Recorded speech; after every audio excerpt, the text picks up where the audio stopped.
네, 아는 기자에서 곧바로 알아보겠습니다. 이현수 기자, 네. 지금 민정수석이 없어졌다는 얘기도 했고 또 새로 생기는 자리도 있어요. 네. 정확히는 민정수석실이 그동안 해온 업무 중에서 네. 이제 사정과 정보조사 기능이 폐지가 된 겁니다.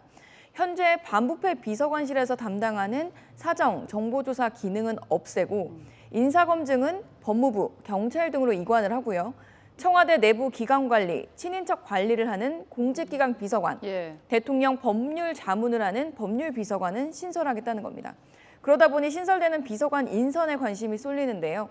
법률비서관에는 윤 당선인 측근이자 네. 현재 인사검증 팀장으로 검증을 담당하고 있는 주진우 변호사가 유력한 것으로 알려졌는데 네. 장제원 비서실장은 현재 확정된 바는 없다고 밝혔습니다. 질문을 뭐 정해진 게 있으면 발표를 했겠죠라고 네. 대답을 하더군요. 이제 국민 소통은 강화하겠다고 하는데 시민사회 수석실 이건가요? 네, 그렇죠. 그 시민사회 수석실은 현재 여소야대 전국인데다 지금 민주당이 추진하고 있는 검수완박 법안 그 상황에 속수무책인 것과 무관하지 않습니다. 네. 시민사회 수석의 강승규 전 의원을 내정하고 그 아래 국민통합비서관 등 5개의 비서관을 따로 둔 채로 시민, 직능단체는 물론 국민들과 적극 소통한다는 방침입니다. 네. 장제원 비서실장 시민사회 수석실 확대 개편이 검수완박 때문만은 아니다라고 말은 했지만 180석 야당의 입법 전횡, 헌법 일탈 법안에 대해 국민을 설득할 의무이자 책임이 대통령에게 있다라고 설명을 했고요. 또 대통령실이 직접 시민사회 단체와 소통을 하다가 생길 수 있는 관제 동원 논란을 묻는 기자 질문에 발끈하기도 했습니다. 예. 국민에게 적극 설명하겠다라는 부분이 이게 경우에 따라서 굉장히 안 좋게 작동을 한다면 경우에 따라서 예. 어떤 경우가 있을까요? 대통령이 민의를 수렴하고 국민에게 직접 설득하고 설명하고 또 국민의 목소리를 대통령에게 바로 전달할 수 있는 그러한 기구를 좀 더 확대 재편하는 게 문제가 있습니까? 그럼 대통령은 소통을 안 해야 되나요? 네, 뭐 기자로서는 할 수 있는 질문이긴 했는데요. 지금 뭐 민주당은 어떤 반응 보였습니까? 네, 민주당에서는 민정수석을 없애고 그 인사검증 기능을 법무부 등에 맡기는 게 위험하다라고 비판을 했고요. 예. 검찰 중심의 내사 기능이 대폭 강화될 수 있다는 우려가 나온다며 윤석열 당선인이 답해야 한다고도 했습니다. 민주당 내부에서는 민정수석 폐지가 사실상 한동훈 법무부 장관 후보자에게 힘을 실어주게 되는 게 아니냐라는 시선도 있고요.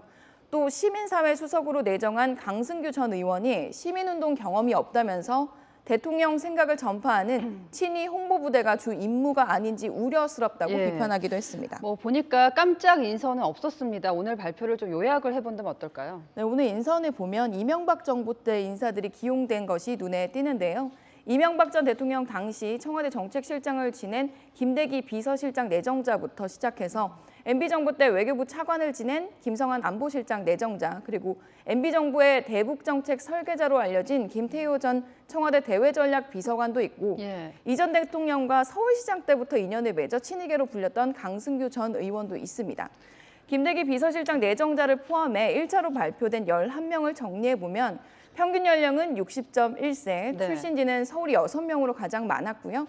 여성은 강인선 대변인 내정자 1명이고 청년은 각 비서관실마다 행정관으로 투입하겠다라고 네. 설명을 했습니다.